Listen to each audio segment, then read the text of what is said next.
미국 오클라호마에 위치한 위스턴은 인구 1,100명 남짓의 사람들이 사는 작고 조용한 마을이었습니다. 아니, 조용했던 마을이었습니다. 그날 한 여성의 시신이 발견되기 전까지는 말이죠.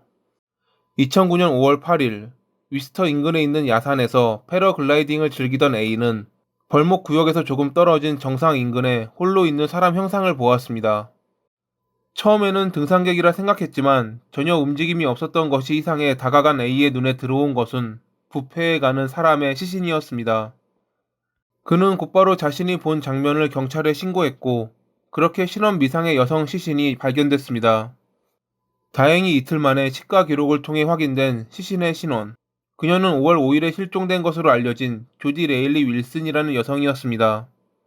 아내를 발견했다는 소식에 3개월 된 딸 아나벨을 안고 온 도널드 리 보체포스 보 윌슨은 그녀의 사망한 모습을 보고 눈물을 흘렸다고 합니다.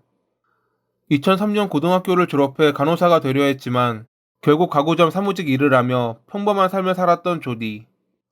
그녀는 새로운 삶을 살기 위해 고향을 떠나 고모가 살던 오클라호마로 이사했고, 그곳에서 천연가스 회사의 정비공으로 일하는 도널드를 만났습니다.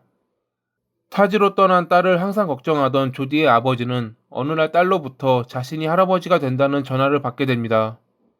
남자친구인 도널드가 자신의 임신 사실을 알고 청혼했다며 2008년 9월에 결혼한다는 소식을 전했던 조디. 그들은 위스터로 이사를 하며 도널드의 부모님 집 인근 컨테이너에 신혼집을 차렸고, 조디는 2009년 1월에 사랑스러운 딸 아나벨을 낳았습니다. 지인들에게 자신의 딸을 자랑하며 내 삶은 아나벨을 중심으로 돌아갈 거야 라고 말했던 조디. 2009년 5월 5일에 조디와 도널드는 도널드의 부모님을 모시고 뉴멕시코에서 열리는 외삼촌의 장례식에 참여할 예정이었습니다. 미사는 5월 8일에 열리기에 원래 처음에는 7일에 가려 했지만 갑자기 도널드가 일정을 앞당겼고 5일에 가게 된 것이었죠. 도널드의 아버지 제리는 5월 5일 당일 저녁에 아내 캐시가 홀로 운전대를 잡고 있는 모습을 보았습니다. 제리가 아들 내외는 어디 가고 우리 먼저 출발하느냐 묻자 캐시는 가는 길에 있는 레스토랑에서 만나기로 했다며 그에게 빨리 차에 타라 재촉했습니다. 좀 이상했지만 자꾸 재촉하는 캐시 때문에 결국 제리는 차에 탔고, 그렇게 둘은 약속 장소인 레스토랑으로 출발했습니다. 레스토랑에는 도널드가 손녀인 아나벨을 안고 있었습니다. 하지만 어디에도 조디의 모습은 보이지 않았죠. 조디는 어디 있냐는 제리의 질문에 도널드는 그녀가 갑자기 장례식에 안 가기로 했다며 그들의 차에 올라탔습니다. 그렇게 도널드와 아나벨, 제리와 캐시는 뉴멕시코로 떠났습니다. 5월 8일 장례식 미사가 있는 날 도널드는 지인에게 전화를 걸어 홀로 남은 조디가 걱정된다며 확인해달라 부탁했습니다. 그의 지인이 도널드의 집에 방문했을 때는 조디는 어디에도 보이지 않았습니다. 그도 그럴 것이 바로 이날이 그녀가 산 정상에서 사망한 상태로 발견된 날이었거든요. 하지만 당시에는 이틀 전 내린 비와 따뜻한 기온으로 인해 그녀의 시신은 부패가 진행되어 신원 파악이 힘든 상태였습니다. 지인에게 조디가 보이지 않는다는 소식을 전해들은 도널드의 가족들은 다음날 위스터로 돌아와 실종 신고를 하고 그녀를 찾아 인근을 돌아다녔습니다. 치과 기록을 통해 재인도로 분류되어 있던 시신이 조디로 밝혀졌고, 경찰은 그녀를 마지막으로 본 이가 도널드라는 사실을 알고 그를 의심했습니다. 한번 의심하기 시작하자 5월 5일부터 이어진 그의 행동 하나하나가 모두 의심스러워 보였습니다. 조사하던 경찰은 도널드의 말과는 다르게 조디가 장례식에 참석할 예정이었다는 것을 알게 됩니다. 그녀가 자신의 상사에게 보낸 다음과 같은 메일 내용 때문이었죠. 제가 핸드폰을 잃어버려서 부득이하게 메일을 보냅니다. 5월 8일에 뉴멕시코에서 있을 장례식에 가족이 참석하게 되었어요. 저희는 5월 7일에 출발해 5월 9일까지 그곳에 있을 예정이에요. 아까 말씀드렸던 아이디어에 대해선 다음 주에 만나 이야기를 나눠요. 조디가. 2009년 5월 5일 저녁 9시 17분. 이날 도널드 가족은 저녁 10시 무렵 뉴멕시코로 출발했습니다. 이 메일을 작성할 때까지도 조디는 5일이 아닌 7일에 출발할 것이라 말했으니 이때까지도 일정은 바뀌지 않았을 것입니다. 갑자기 일정을 바꾼 것은 도널드였고, 그는 그 이유에 대해 정확한 설명을 하지 못했습니다.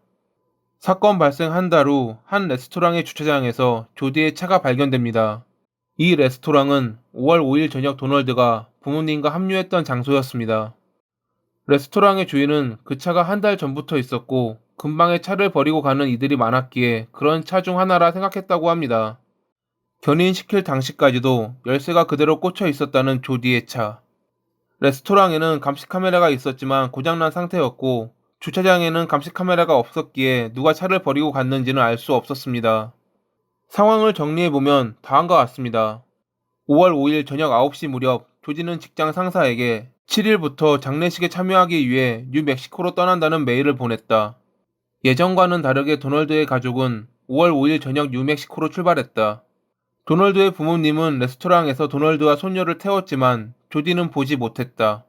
도널드는 조디가 가기 싫다고 해서 딸을 데리고 홀로 왔다 밝혔다. 레스토랑까지 그가 어떻게 갔는지는 밝혀지지 않았다. 그 레스토랑 주차장에는 열쇠가 그대로 꽂혀 있는 조디의 차가 주차되어 있었다. 5월 8일 도널드의 가족은 장례식 미사에 참여했다. 같은 날 조디는 집 인근에 있는 산 정상에서 사망한 상태로 발견됐다. 그녀가 발견된 장소는 평소 사람들이 자주 가지 않는 곳이었기에 패러글라이딩을 하던 A가 아니었다면 오랜 기간 발견되지 않았을 것입니다. 도널드를 의심하는 경찰에게 조디의 지인들은 그녀가 자신의 전부라 말한 딸과 떨어졌을 리 없다며 한 가지 중요한 정보를 제공했습니다. 조디가 최근 들어 도널드와 헤어져 딸을 데리고 어디로 떠나고 싶어 했다는 이야기를 말이죠. 경찰은 도널드가 자신을 떠나려는 아내를 살해한 뒤 시신을 유기하고 아무것도 모르는 척 연기를 하고 있다고 생각했습니다. 하지만 조디의 시신이 부패가 심했기에 타살의 흔적을 비롯해 사망 원인을 알 수 없다는 것이 그들의 발목을 잡았습니다. 그렇게 아무런 해결도 되지 않은 상태로 8년이라는 세월이 흘렀습니다. 영영 밝혀지지 않을 것 같던 진실은 도널드의 아버지 제리가 경찰서에 방문하면서 모두 밝혀집니다. 제리는 며느리를 죽인 범인이 자신의 아들 도널드이며 시신 유기를 아내 캐시가 도왔다고 밝혔습니다. 딸을 데리고 떠나려는 조디를 도널드가 살해했고 캐시의 도움으로 시신을 유기한 뒤 서둘러 알리바이를 위해 뉴멕시코로 떠났다고 말이죠. 그날 손녀를 돌보고 있던 제리는 도널드와 캐시가 담요로 쌓인 큰 물건을 들고 사라졌는데 잠시 후 돌아왔을 때 도널드의 신발이 진흙투성이었다 밝혔습니다.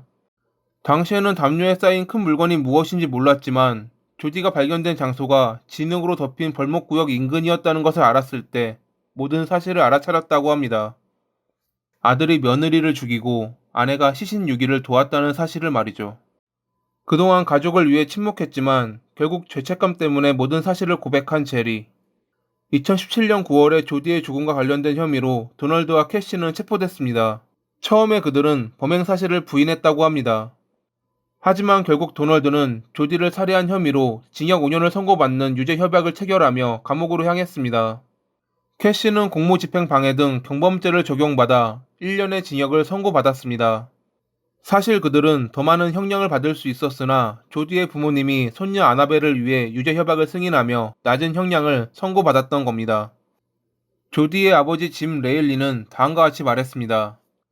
불행하게도 우리는 딸을 위해 정의를 찾는 것을 포기하고 손녀에게 모든 것을 집중해야 했습니다. 이 선택이 장기적으로 손녀의 상황을 더 좋게 만들기를 바랍니다. 이를 지켜보던 조디의 오랜 친구 역시 조디 부모님의 이야기에 수긍했습니다. 정확히 정의가 실현된 것처럼 느껴지지는 않습니다. 우리는 정의를 위해 9년을 기다렸고 그는 그보다 더 짧은 시간을 감옥에서 보내고 나올 것입니다. 하지만 가장 중요한 우선순위는 조디의 모든 것이었던 딸 아나벨입니다. 그녀는 조디의 부모님과 함께 있을 것이고 행복한 가정에서 자랄 것입니다. 그들의 소원대로 조디의 전부였던 아나벨이 아무런 마음의 상처 없이 사랑받고 자라나기를 바라며 이만 글을 마칩니다. 오늘도 봐주셔서 감사합니다.